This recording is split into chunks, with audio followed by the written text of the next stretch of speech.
Dios, tu Dios te da.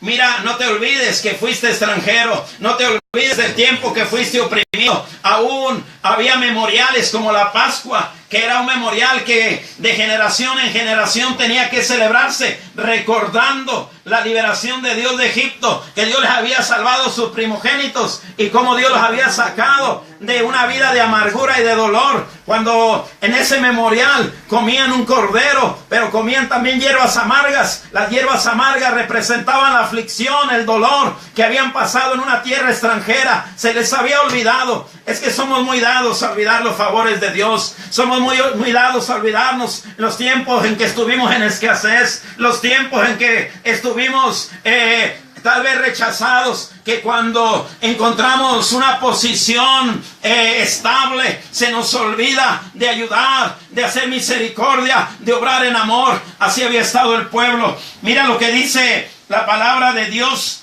en el verso 8. Mis santuarios menospreciaste y mis días de reposo has profanado. Aún de las cosas sagradas el pueblo se había olvidado. Aún de las cosas que tenían que tener en alto valor, en alta estima, pues eran cosas sagradas. El pueblo las tomaba en una forma ligera, en una forma liviana. Menospreciaban el santuario, menospreciaban los días de reposo que Dios les había establecido. Es que hay cosas que tal vez nosotros hemos menospreciado también. Las cosas que Dios nos ha provisto como medios de adoración. Dios nos ha provisto medios de adoración por los cuales podamos conocerle y tener una vida consagrada delante de Él. Tal vez Dios te ha puesto por ahí una casa de oración, la cual ya no asistes, la cual menosprecias. Dios ha puesto siervos y siervas llenos del Espíritu Santo para guiar y para dirigir. Dios ha puesto un lugar, un santuario, donde tú puedas ir y edificarte, donde tú puedas ir y saciar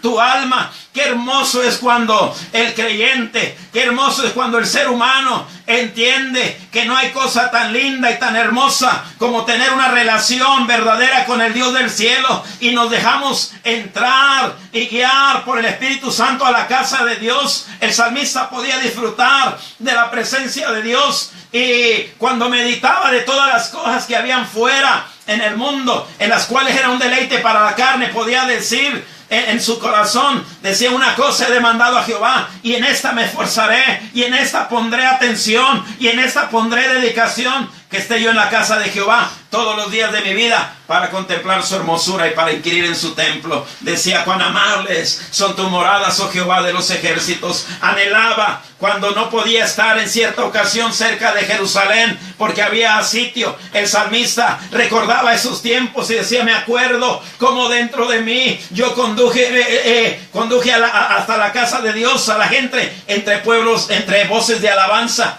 y el pueblo en fiesta. Mira que hay momentos en que queremos estar en la casa de Dios.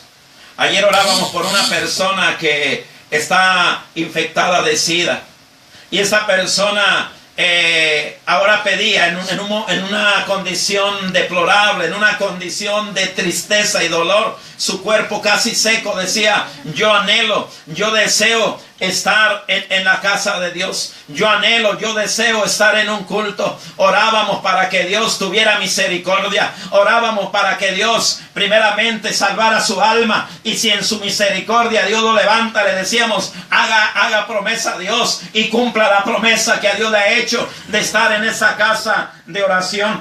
Los pecados de Israel eran tan graves que ahí en el verso 9 dice: calumniadores hubo en ti para derramar sangre, y sobre los montes comieron en ti, e hicieron en medio de ti perversidades. No era la gente mala, era perversa. Sus cultos no los llevaban a la casa de Dios.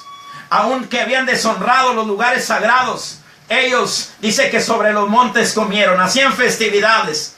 El hacer fiestas sobre los montes, el hacer cultos sobre los montes, era señal idólatra. Se habían desviado, levantaban ídolos en los montes, y allá hacían sus cultos, allá les adoraban, allá hacían tantas perversidades que contaminaban su alma, contaminaban su cuerpo con ídolos abominables, en los cuales vemos tantas inmoralidades que que cometía el pueblo conociendo a Dios. Mira bien, conociendo a Dios, siendo el pueblo al cual se le dieron los estatutos, siendo el pueblo al cual un día Dios le dijo: Israel, yo te escojo a ti para que seas un pueblo modelo entre las demás naciones, para que seas un pueblo especial. Se había desviado de Dios, era tanto su pecado que dice el verso 10: la desnudez del Padre descubrieron en ti, y en ti hicieron violencia a la que estaba inmunda en su menstruo.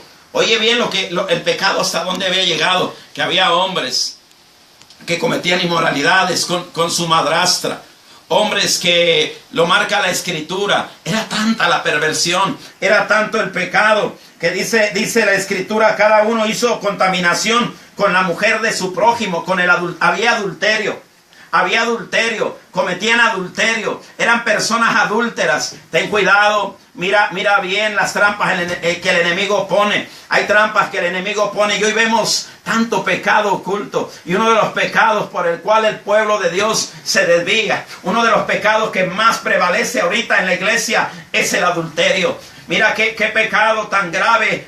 Lo vemos aquí en el libro de Ezequiel, que el pueblo había caído también. Pecados de una perversión tremenda, que dice la Escritura que violaban a la mujer de su prójimo, tenían relaciones con su madrastra, con sus hermanastras. Algo tremendo, el pecado por el cual había caído el pueblo.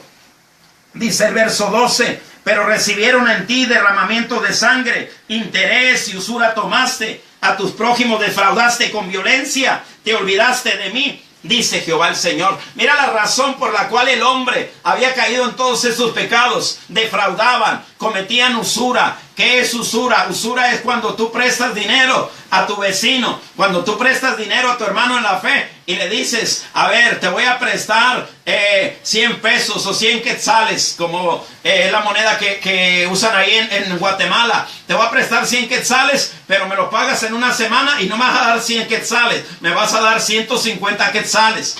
¿Sí? Eso es usura. Y dice la palabra de Dios que Dios abomina al usurero. Aún si tú eres cristiano y desconoces esto y te has enriquecido haciendo usura, hoy yo te mando en el nombre de Jesús y te ordeno que te arrepientas. Te digo, te exhorto, arrepiéntete y vuélvete a Dios por esa manera de hacer bienes. Es desagradable delante de Dios. Tú tienes que obrar en misericordia, tú tienes que obrar en amor, tú tienes que obrar en justicia. Aquí encontramos ese pecado del pueblo, un pecado grave, pecados tremendos, que la razón de todo es: te olvidaste de mí. Es que cuando el hombre olvida los mandamientos de Dios, es que cuando el hombre olvida los estatutos de Dios, mira, se deprava, mira qué cosas, a qué pecados llega, se entrega a la idolatría, se entrega a la inmoralidad, se entrega a los vicios, se olvida totalmente de Dios. No te olvides de Dios. Dios te ha dado estatutos, Dios te ha dado mandamientos, Dios pone siervos y siervas que están predicando la palabra de Dios, recordándote constantemente que Cristo viene, o recordándote que la vida no es segura. Tal vez tú me escuchas el día de hoy, tal vez yo te predico el día de hoy, el día de mañana yo no sé si vendrá para mí, pero de algo sí sé, es que mi vida está en Cristo, que no me he olvidado de sus estatutos, que no me he olvidado de sus mandamientos. La razón principal por la cual el pueblo cayó en este pecado es que olvidó los mandamientos del Señor. Encontramos en la Escritura que el Señor, al ver al pueblo entregado en este pecado, en esta maldad, dice la Escritura, mira la forma en que Dios lo mira. Dice en el verso 18: hijo de hombre, la casa de Israel se ha convertido en escoria.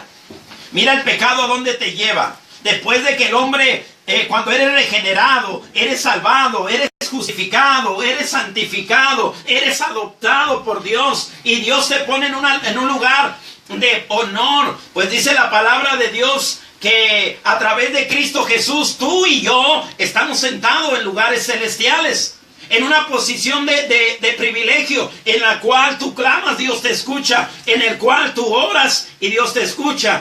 Hay una autoridad de Dios en tu vida, un respaldo, una protección de Dios para nuestras vidas. Pero Dios llega a un momento en que dice al pueblo: te miro como basura, te miro como suciedad, te miro como escoria. Era tanto el pecado, era tanta la maldad, Mira que tal vez tú has llegado a una vida que te ha degenerado. Has llegado a una vida en que tal vez así te has sentido como basura.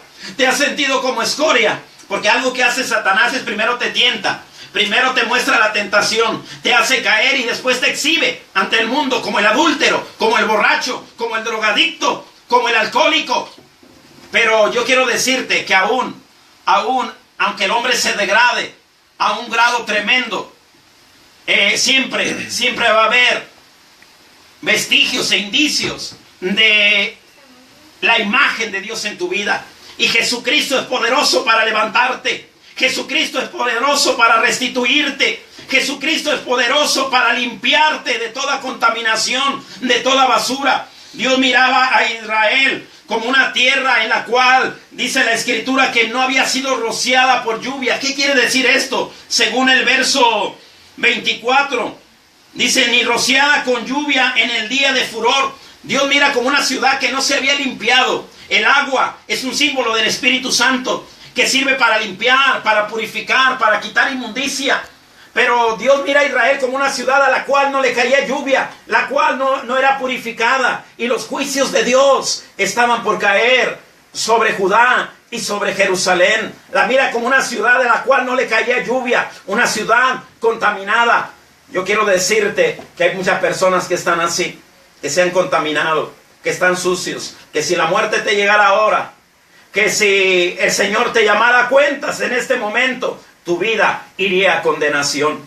Hoy te hablo de un Dios de misericordia, hoy te hablo de un Dios de amor. Por algo Dios le hablaba al profeta, por algo Dios le mostraba esto al profeta, porque en su amor y en su misericordia Dios quería que Judá e Israel se volvieran de todas sus inmoralidades, de todos sus pecados, de sus adulterios, de sus fornicaciones, de sus idolatrías, de sus fraudes. Dios quería que se volvieran, pues Dios es misericordioso. Y Dios dice su palabra en Isaías 55:6, buscad a Jehová mientras pueda ser hallado, llámale en tanto que Él está cercano. Mira, la Escritura nos habla y nos dice, no había esperanza para el pueblo. ¿Dónde estaban los profetas? ¿Dónde estaban aquellos hombres encargados de guiar al pueblo a Dios? El profeta, ¿qué es un profeta? Un profeta es el que habla en lugar de otro, así de sencillo. Cuando buscamos una definición simple y sencilla, profeta proviene del hebreo navi y quiere decir el que habla en lugar de otro.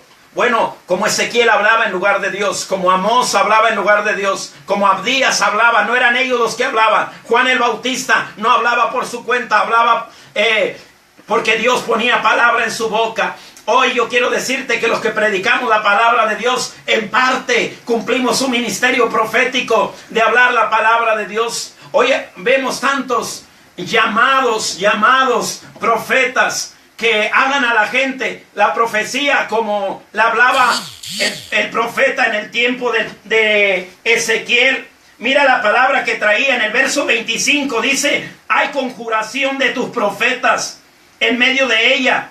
Como león rugiente que arrebata presa, devoraron almas, tomaron haciendas y honra, multiplicaron sus viudas en medio de ella. Los profetas buscaban la manera de enriquecerse, de engañar, de defraudar. Hoy miramos tantos pseudo profetas, hombres que se dicen ser ungidos de Dios, hombres que se dicen ser la voz de Dios. Pero yo quiero decirte que para nada hablan la palabra de Dios. Se han olvidado de hablar del arrepentimiento, un tema que ya no usan. Se han olvidado de hablar del infierno, ya no quieren hablar de santidad, ya no quieren hablar del arrebatamiento. Si hay un tema, si hay una prédica que está sufriendo un ataque directo y que muchos pseudo profetas ya no quieren hablar, es el arrebatamiento de la iglesia. Algo que todo predicador, toda iglesia que está movida en el fuego del Espíritu, llena del Espíritu, está predicando: Cristo viene, santifícate, iglesia, porque en cualquier momento nos vamos con el Señor. Ese es un mensaje apremiante, urgente, que el Espíritu Santo pone en los labios de todo verdadero profeta. Pero hoy, al igual que en los tiempos de Ezequiel, según el verso 28 también, donde nos habla también de sus profetas, dice: y sus profetas recibieron recubrían, sus profetas recubrían con lodo suelto, profetizándoles vanidad y adivinándoles mentira, diciendo, así ha dicho Jehová el Señor, y Jehová no ha hablado. Oiga bien, sus profetas hacían confiar al pueblo en mentira. Era como recubrir paredes con lodo. Si tú recubres una pared con lodo en el tiempo que viene la tempestad y la lluvia, ese lodo se cae. Ese lodo no es material firme, no es material sólido para recubrir una pared, para que no se humedezca y no se agriete. No, es que así es la profecía falsa. Hay tantos que adulan hoy. Hay tantos que hablan cosas bonitas. Hay tantos que están profetizándole a la gente, diciéndoles que si tienes una casa, Dios te quiere dar 3. Dios te va a dar un carro del año.